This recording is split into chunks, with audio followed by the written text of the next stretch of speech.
Thank you so much for tapping in, tuning in, and turning on the Jam Now experience. I really appreciate you being here. Today's guest is none other than the legend himself, Brandon Decker of the band Decker. If you haven't heard of them, they are a really freaking awesome group from Sedona, Arizona.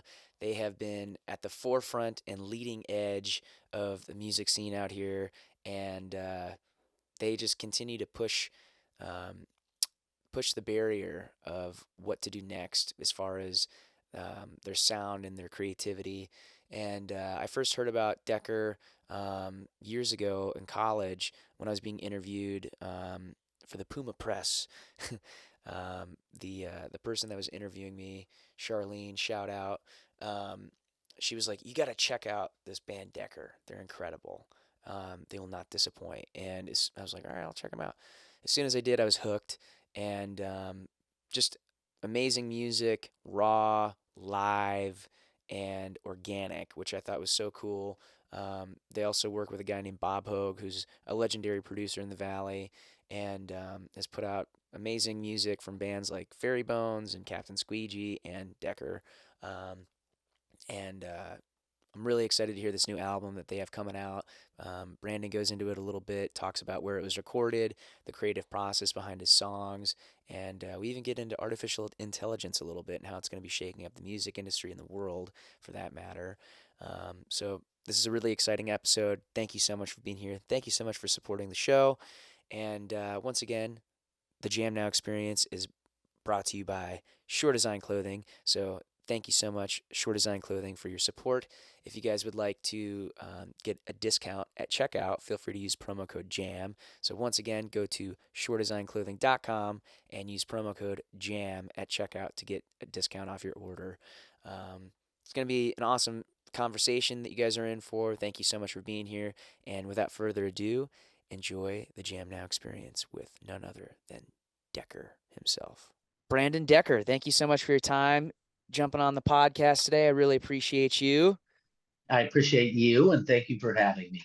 Absolutely. So it's an honor to have you on the show. It's like I've definitely been inspired and have admired your music for years. If you guys haven't heard of the band Decker, definitely be sure to check them out. They're kick-ass rock band from Arizona. I don't know. Would you consider yourself a rock band? It's like I folk I rock. I've always called it psychedelic desert folk. I love that. Psychedelic desert folk. Yeah. And folk gives this idea that you're like doing some like Peter, Paul, and Mary, acoustic guitar and a bunch of harmonies. But folk music, I took a college course on folk music, and that just means things that are of America. So, are like, well, if it's American folklore, right? So, folk is like the things of, kind of that have come from the people. And Yeah. in that regards, like folk music is made up of the blues and the '60s rock and psychedelia, and um, so I feel like it's just what worked. I tried to flip it in some of the marketing on my new album to say something more rock, but I was just like, I like psychedelic desert folk. I love it I too. feel like it. Psychedelic desert folk. It rolls off the tongue. Mm, hopefully. So yeah, I'm excited to experience your new album. Every album that you put out is always super special and unique, and I feel like you have especially in Arizona, but even like beyond the borders of Arizona, I feel like you have such a unique sound, and yeah, I just have the utmost respect and appreciation for your work because I think out of everybody in the industry, especially out of AZ, it's like you're one of the hardest working dudes out there, and so it's like really an honor to have you on the show and talk to you about your music. And let's hear a little bit about the album that you have coming out. So you guys just did a Kickstarter campaign for it, right? I did. I mean, realistically, that was a drop in the bucket. I'm Sure. very grateful for it. I have spent somewhere around $65,000 on this record, Wow. and the Kickstarter was for five, but I mean, it was a really necessary five. Sure. Um, but the record, and let me just say to you, Jam, I appreciate and respect and am inspired by you. Oh man. Um, Thank you. one thing about you that is always shown is like this real earnest, sincere heart focus in what you're Ah, doing. You know, thank that you. the music comes from a place of a heart, that you really are about connecting, inspiring, and coming together in that way. Totally. Um, so for, you know, I feel like you fit so well in that genre of kind of like reggae, rock, Southern California kind of vibe. Totally. Um, those are the same kind of ethos and intentions to my music. I Right. just think it kind of comes across a little different in my approach. But I've always seen that in you and been like, yeah, he's one of those guys that is trying to bring people together.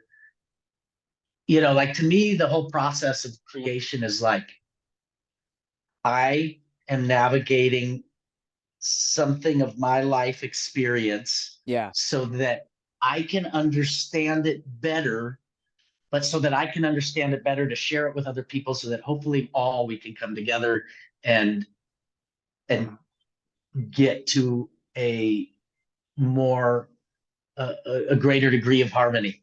Yeah.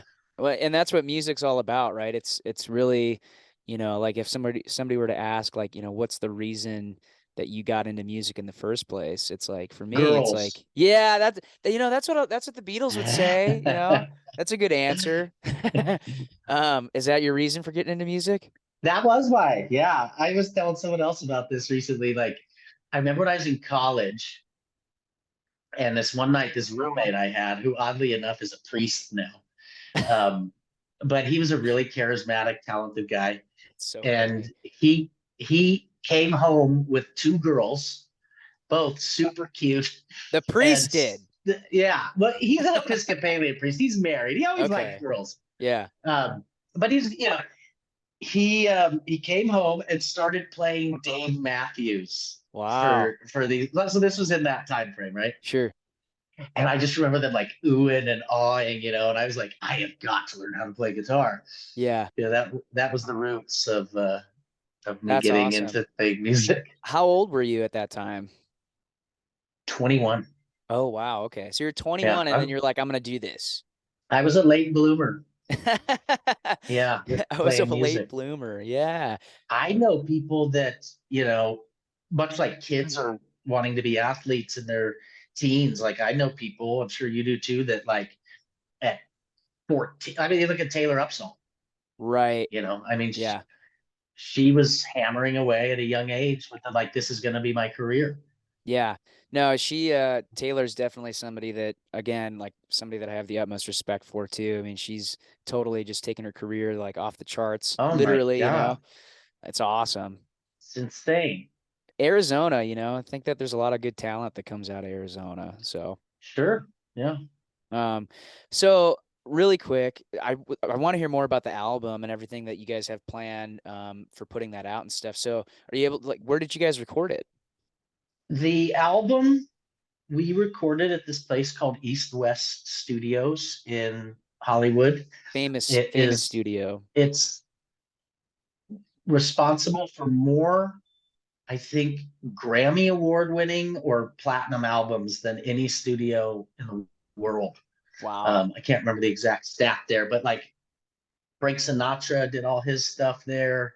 Um, Thriller was made there. The Wow. Bodyguard soundtrack was made there. No Madonna did kidding. stuff there. Chili Peppers did Californication Wow. and whatever. Oh, one they did that one Red Hot Minute or One Hot, the one that came after Blood Sugar Sex Magic. Yeah. System of a Down did their big records there. Tool did their big records there. I mean, like Nice. Timberlake, Kendrick Lamar's most recent album was done there. I mean, it's insane. Yeah. And we recorded it in the same room as all these things were made. Um, so yeah, the project it was really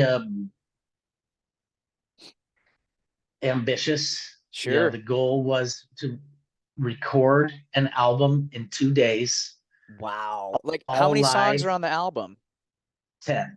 Damn. See, that's what I'm talking about, man. Like that's how music has always been. And like, I love to hear when people go into the studio and they record a live album. There's nothing like it. It's like taking a picture with sound in Yeah. time, you I know? like to differentiate it from a live album, because it Mm-hmm. was not a performance, Right. like there was not an audience. Sure. It was very studio. Yeah. We just did not do overdubs. And what Wow. makes it more um, you know, tight wire walk was that there were 16 people in the band. There was a horn section, Holy string crap. section, choir. Jeez. And we were all in the same room, and we just took takes. We the first day was a lot of setup, and Yeah. then it was like 5 takes of a song, and then we move on. 5 takes of a song, maybe we got one in four. I don't know, Yeah.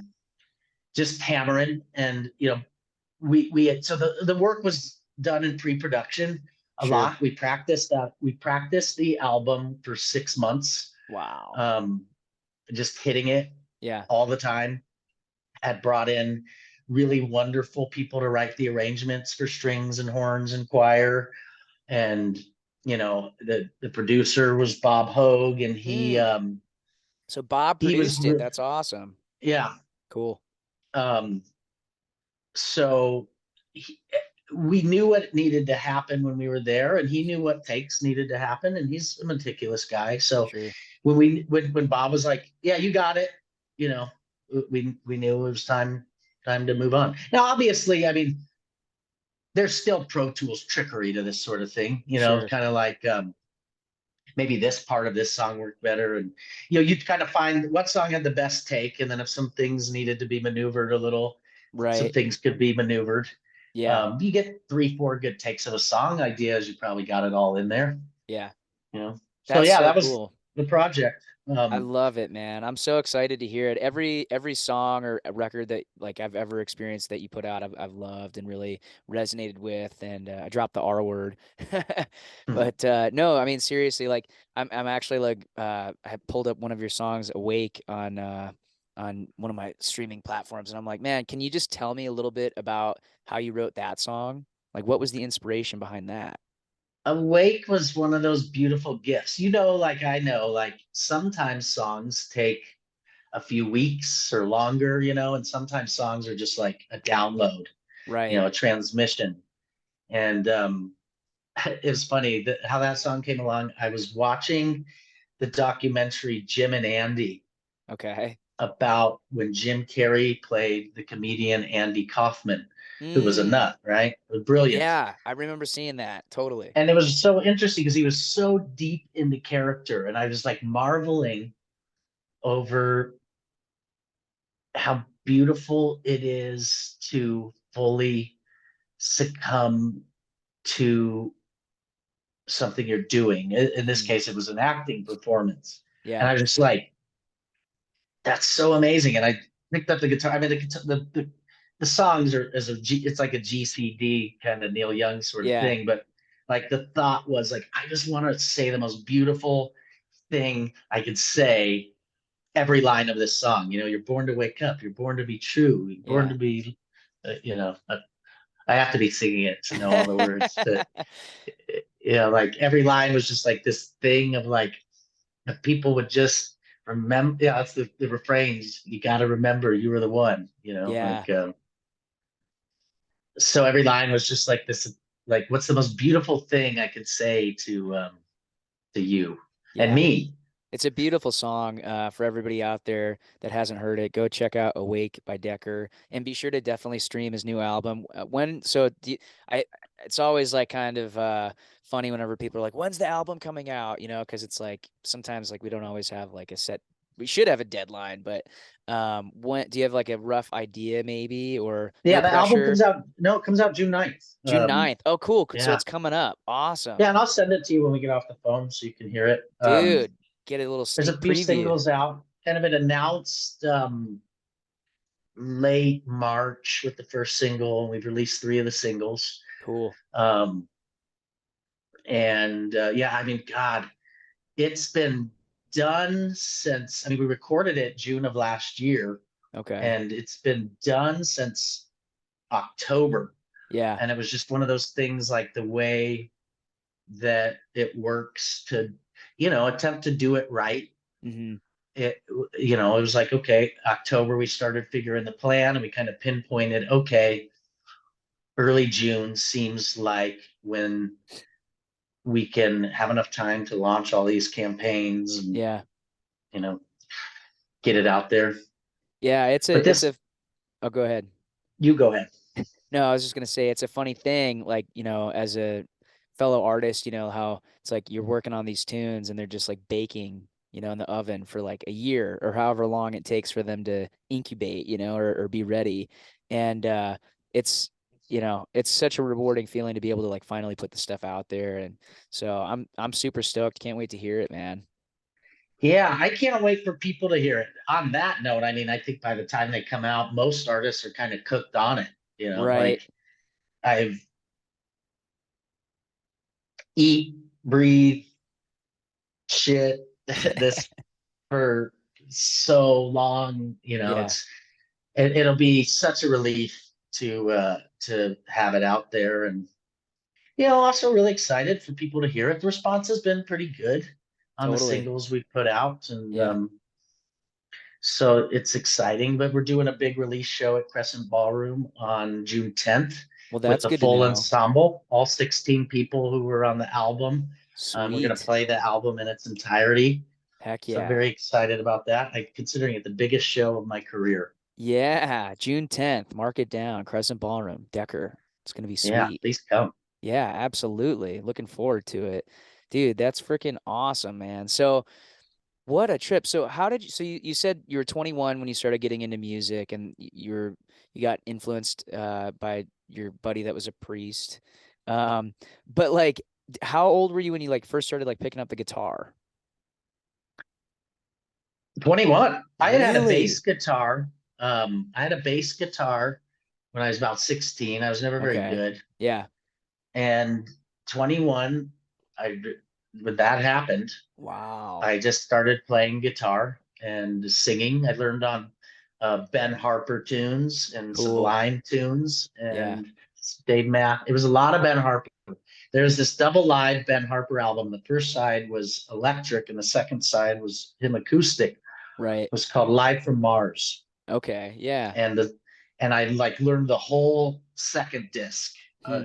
Just Ben Harper, Right. and this, I had had a period of real bad drug addiction, and when that ended, I was in my mid 20s. Yeah. I was just wrapping college, and I just remember being like, I just want to share this. I just need it to be heard, Sure. and that just kind of went into like, I want to make a record and do a tour.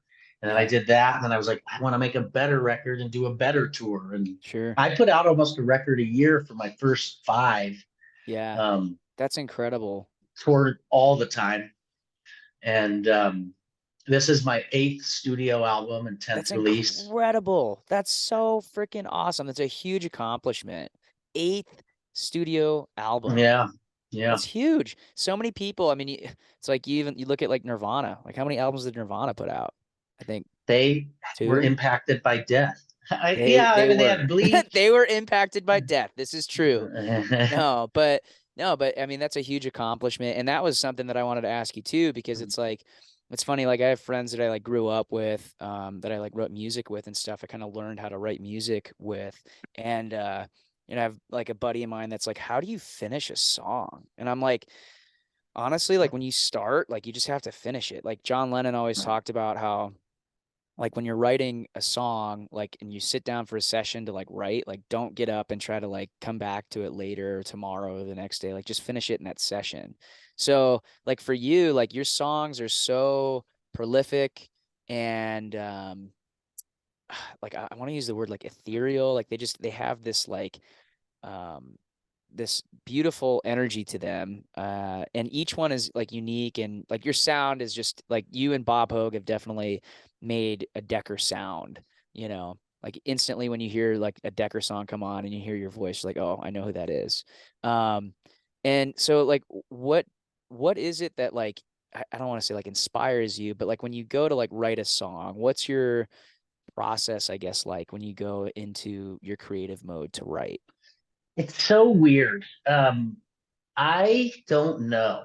I really, you hear these really great artists talk about, the muse or whatever. And Right. like, I don't write in between albums. I only write albums. Yeah. Um, so my last album came out in 2018, and I barely wrote anything. Because of COVID, I did a few singles, but like typically, like the process for me will be like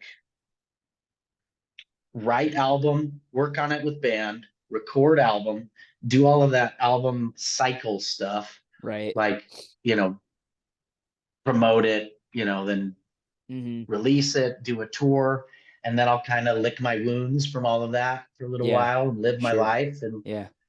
then, I never know if an album's my last, quite frankly, until Yeah. it comes up again. This one in particular, I had not been writing, hadn't been feeling inspired after COVID happened. I just like didn't really feel like coming back. Yeah. Nothing to do with COVID. It was just like I was enjoying not promoting things. Sure. And um then so I had this really, really painful breakup with the Mm. with a girl that I loved. And Yeah. it was like one of those COVID casualties. We moved in right before the Mm. pandemic, and then it just really shaded the relationship. And Yeah. same time, my dad got a terminal cancer diagnosis and Mm. ended up moving in with him to be there to support and Right. spend time. Rapidly died in 9 months. And Man, I remember when that so like, happened. well, it was a brutal time. And so I kind of was like experiencing this stuff with this woman and the stuff from my father and just all this childhood stuff. I was like Yeah. doing deep therapy like 3-4 days a week. and Yeah. and like it was in that space that just like these songs just started coming. So I mean, the process for me, once that happens Right. and I'm like, oh, it's happening, like, Yeah. is to just the Oh, it's job. happening. Something's Here it happening. is, behold. Yeah. The job's just to go make yourself available, I believe. Like, so Right. what's that look like is like, do I spend that time? Like any relationship Mm-hmm. does well with intentional presence. Mm-hmm. So it's like, I'm spending time with my instruments and and doing the things that kind of set up like land, or, soil that's fertile for growth. Like Right. I'm not in charge of the growth. Sure. That's like the muse, right? The growth happens from this transmission you receive, but can you put yourself in the position to be that fertile soil? Just Mm. spending that intentional time, letting the things percolate and Mm. being with them, not judging. Yeah. Um, and you know, I guess for me, I know when songs are done just because I feel complete with it. Yeah, Mm-hmm. I tend to look at it as, I'm not doing like progressive, you know, complex music. It's like, Sure. okay, oh, I got a verse here. Oh, I got a chorus. Let's write Right. another verse. Yeah. Let's write a chorus. Oh, we got the chorus. We need a bridge Yeah. to wrap this thing up. It's about 3 minutes and 45 seconds. I think it's Yeah. done. That's And then awesome. so much of it, sorry No, you're good. for the coffee. The writing is mostly me, but so much of like what happens next is with my band. And Mm. that's really where the Decker sound stuff comes in, I think. Is like, what are the guitarists going to do? What's the Amber going to do on the keyboard? Yeah. Um, you know, how do we set this? What does this song need to be? Because from an acoustic, you could go electronic, it could be a reggae song, it could be a blues song, it could go so many Absolutely. ways.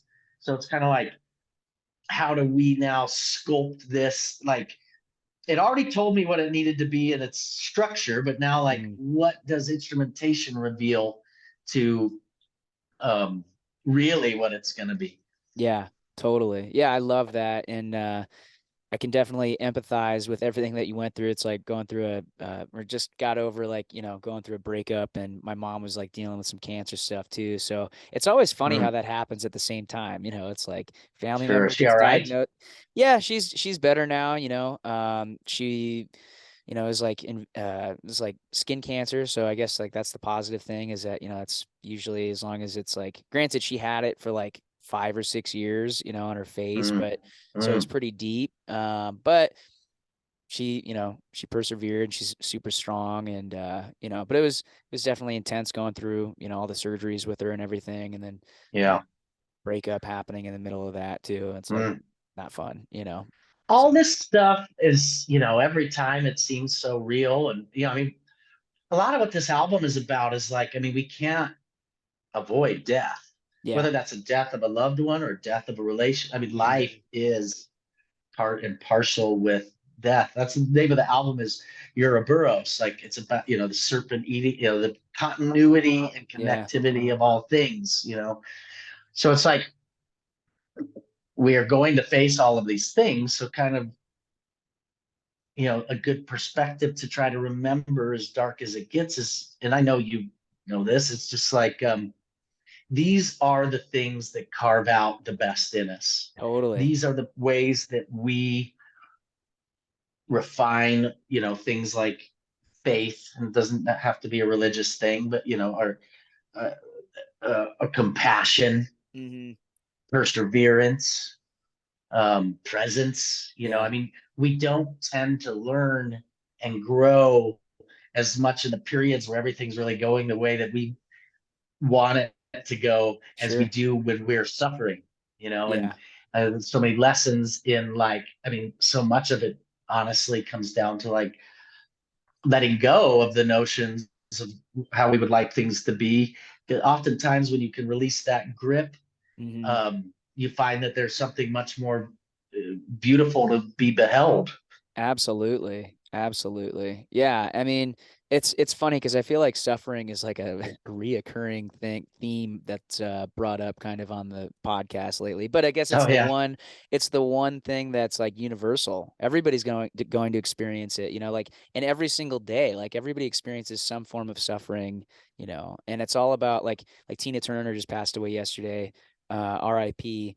Uh, to such a legend, and she lost two of her sons before she passed, and going through yeah, that, like it's unimaginable the suffering that she went through. yeah, And somebody had asked her, I think, like, how, like, what, I forget exactly what they asked, but she basically said, it's not about what happens to you in life, it's all about how you deal with it.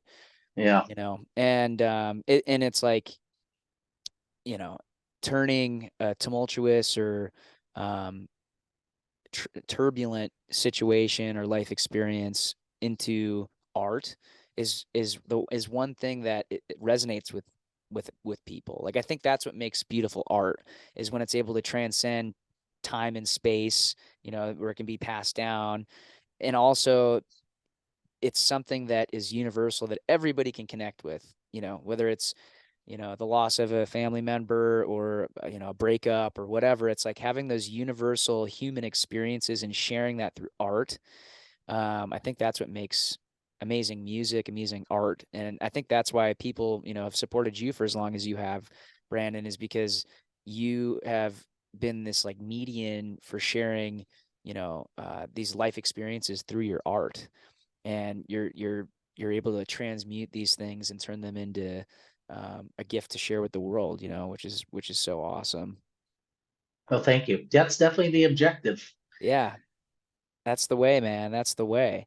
Um, so have you heard at all about like this whole AI thing? So to segue into that, like how about how like I mean it's something that I've been thinking about lately. It's like everybody's saying, within the next 5 years, like artificial intelligence is going to totally change the music industry and how songs are written. How do you feel about how do you feel about that? Well, I've seen this particularly with regard to like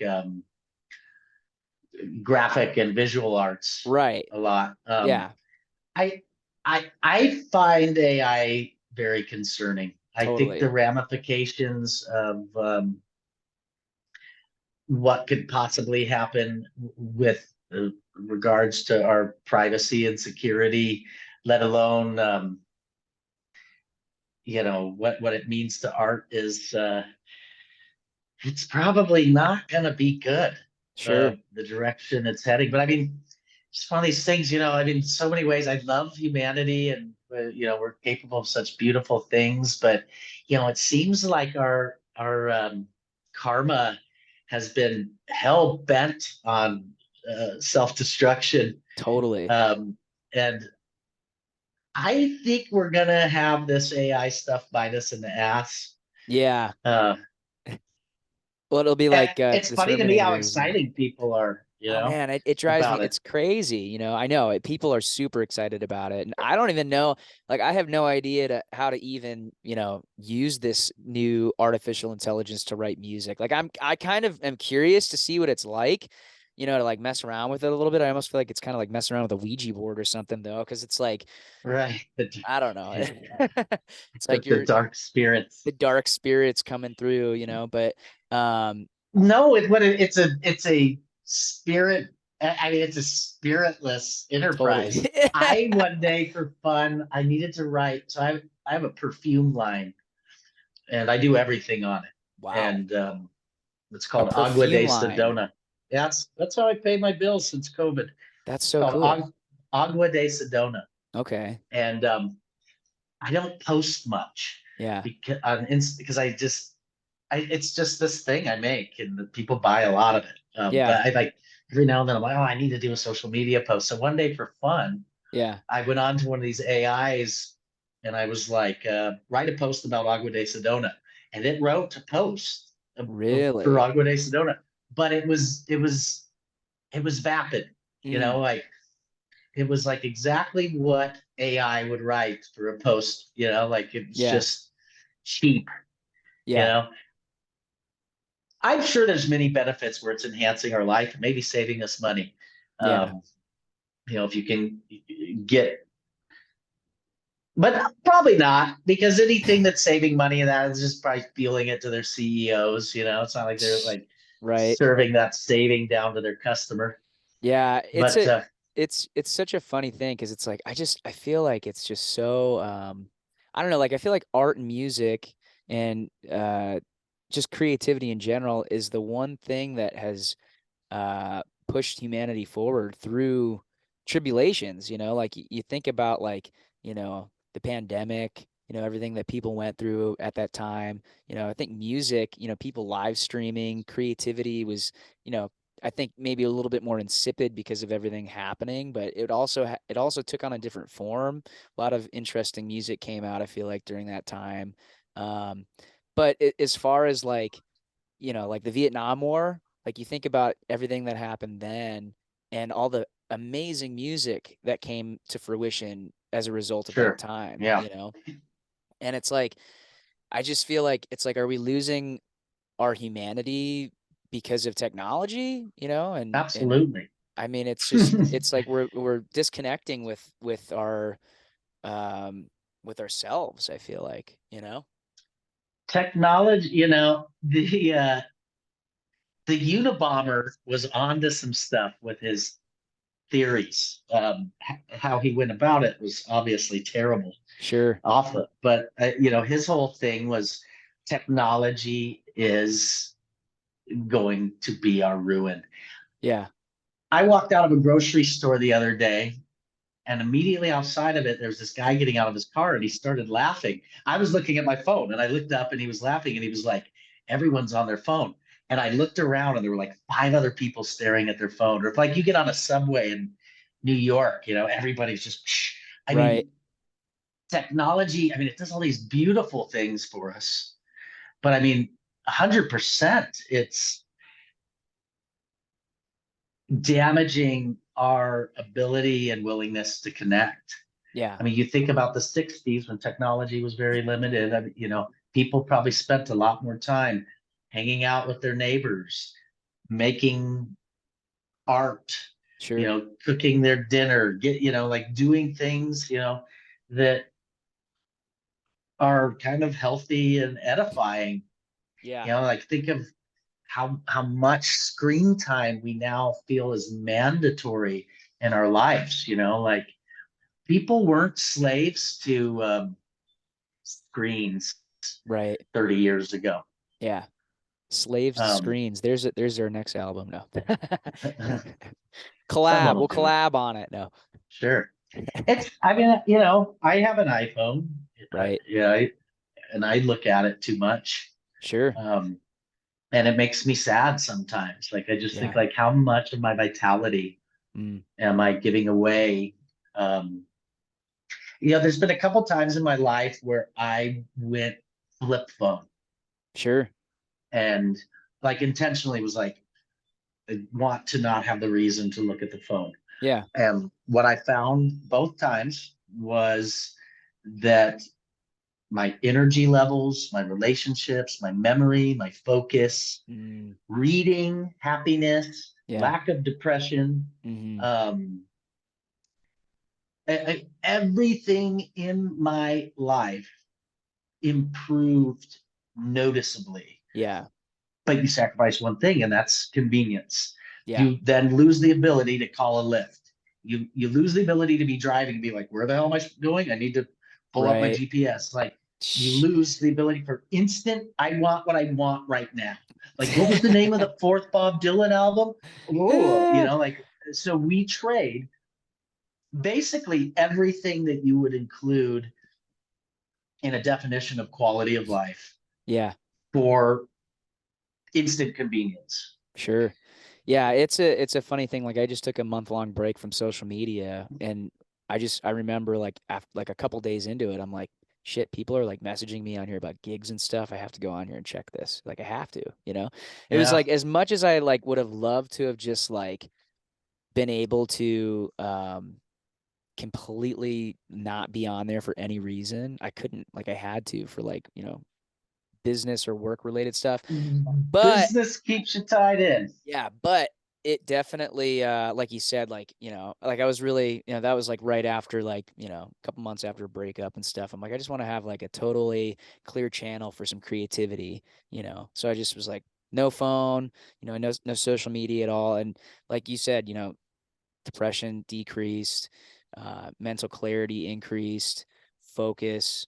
Um, and another funny thing that was so odd was like when I was out and like you're usually like, killing time with your phone, like when you're waiting for your food to come or whatever. Yeah. And it forced me to talk to other people that were on their phone too. Like I'd be at a gig playing somewhere and like I'd usually in between sets or whatever, I'd look at my phone, but it forced me to create dialogue with the people around me that I'm sitting next to, which is like, what's wrong with that? Rather than just having like a quick 30-second conversation, like we had to have like a 5, 10, 15, 20-minute conversation, not had to, but, decided to put our phones down and talked. So it was an interesting experiment, highly recommend it for Yeah, everyone. I think as much as possible. I love that artists are, when they have enough clout, certainly I could never say this, but are like making people check their phone in when they come Yeah. into a concert, like be Yeah. present at the concert, Right. instead of Yeah. like selfieing and I was at a concert taking a video the other day and Yeah. because it was my favorite song. Sure. And I was like, I'm missing the song because I'm staring at my phone. Yeah. Like I think it's everyone knows that the phones. Well, I don't know. Maybe not everybody. I think most people have a hunch that Anybody with some these. sensibility, Yeah, Yeah, but totally. I knew a girl that lived on a flip phone, and she had an old iPod that she would put on our iPhone. She would Yeah. put on Wi-Fi to do her Instagram. Like Right. she was a musician, touring musician. She'd go to a coffee shop, pull her phone out, put it on Wi-Fi, make her Instagram post, and then put it away. And she wouldn't even deal with the phone. She'd do all her emails What a on her concept. computer, and she did not stare at her phone. And she's Yeah. always painting, Mm. writing songs, like tending her It zaps literal garden. creativity. It really does. Like if you look like for me, like I have, just to totally like come clean, like I have this horrible routine of just like looking at my phone first thing when I wake up in the morning, you Oh know? yeah. And as much as I don't want to look at it, it's like, I'm like, I have to see what's going on really quick. A But I good know. like foothold to try. Go ahead. Oh no, I was just saying I like, interrupted. having that discipline of being able to go, okay, I got to check this for a minute and then put it aside and then work on music or whatever. Like that's a positive, ritual to have. But just looking at your phone first thing when you start the day, it's just like I notice for myself like uh my ability to focus just decreases so much if you just like look at it first thing in the morning. Oh yeah. So, A good foothold to try to grab is hour before bed, hour after bed. Like yes. wait an hour. If you can even just do that and set your Mhm. tone for your day, Yeah. I'll do it for the next week if you want to commit. Let's do it. All right. Like 1 hour before starting bed. tomorrow, 1 hour after waking up, All right. 1 hour before bed, no phone. You wait. You preserve those 2 hours as sacred. Sounds good. I love it. Yeah, I'll text you before and after too, like right now. Just hey, waking up, just wanted to Yeah, let you know it's been an hour and hour. one. Yeah, Yeah. hour one. Well, I just want to say thank you again so much for your time. I know that you're so busy with everything and you're working on this album and putting it out and the world is on the edge of their seat right now and they can't wait to hear this new record. What's it called again? Ouroboros. Ouroboros. Yeah. Awesome. So how did you come up with that name? It's got to be because of the themes. Like Okay. what that is about is the continuity of all things Right. and connectivity. That all is one, and Sweet. time is just time. Yeah. It's now. There is no death. There is no. There's just isness of creation that we're a Yeah. part of. Totally. Yeah, and for everybody out there that's listening, that sees this, that hears this, be sure to check out Decker's music, support him and the band. And they're an amazing group from Sedona, Arizona. So you definitely want to check them out and be sure to check out their new album coming out. So go to Decker on Spotify, iTunes, Google it, Facebook, Instagram, all that Please good do stuff. Yeah. give us a Um, follow.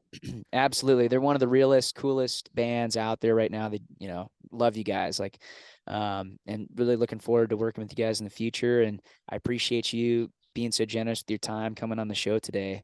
Thank you so much. Yeah, brother. Well, thank you again for having me. It was wonderful Absolutely. talking with you. Looking forward to seeing you soon. And just want to end on a positive note, um, which I guess we already are, but I was going to ask you one more thing. Oh, what do you believe is your purpose in this lifetime? Hmm. End on a big note. I think to find harmony within Mm, that I can really love myself so that I can really radiate and reflect that and radiate, reflect, and ripple that out to the world that I encounter. that's rad. How about Beautiful. you? I would say the same. I think to bring more love and creativity into the world through music, through art, and to just be a positive presence, I guess, in other people's lives. That's, I think, my mission and vision that's coming to fruition. I see Um, you doing it, man. ah, So Thank you. it is already done. You're the bee's knees. I appreciate you, Brandon. Thank you so much for being here. Everybody, be sure to check out Decker and the new album coming out on June 9th, right? Yes, sir. Sweet. And they're also going to be playing at Crescent Ballroom on June 10th. So be sure to pick up your tickets and support them. And Decker, I sound like a broken record, but thank you so much for your time once again. I really appreciate you signing off. Have as wonderful and magnificent of a day as you are, and looking forward to seeing you soon, brother. Much love. All right, man. Take care. Peace. Bye. And that is the entirety of this episode. Thank you so much for checking it out. Once again, be sure to go to shoredesignclothing.com and use promo code JAM at checkout to support the show. Feel free to share this with your friends and go to shoredesignclothing.com, use promo code JAM, and we'll catch you on the flip side. Thank you for being so generous with your time, hanging out, and listening to the show today. I really appreciate you. Positive vibes. Peace and love.